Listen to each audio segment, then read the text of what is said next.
韭菜洗干净，沥干水分。准备半斤肥瘦相间的腿肉或者五花肉，用绞肉机把它打成肉末。夹打好了，把刀片拿走。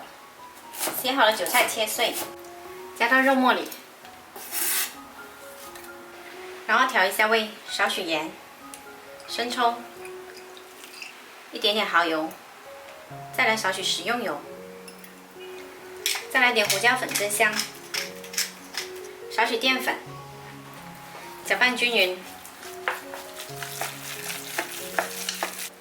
接着把油豆腐其中一面剪掉，然后拿走，成一个中空的状态，然后再往里面填肉馅。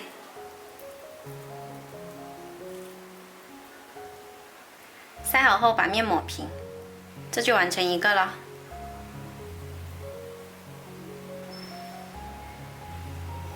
再来起锅热油，把油豆腐肉的这一面呢朝下放进来煎。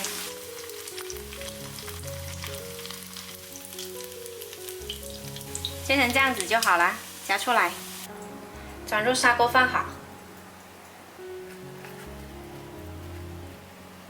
再加入1碗清水，2勺生抽，大火煮开，等小火焖15分钟。焖好后淋上淀粉，勾个薄芡，用勺子把汁淋上来，油豆腐看起来呢就会光润油亮。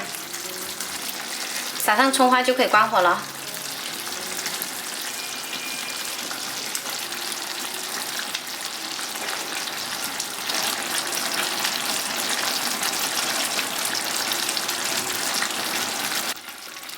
超级美味的肉酿油豆腐，喜欢的朋友可以收藏起来试一下。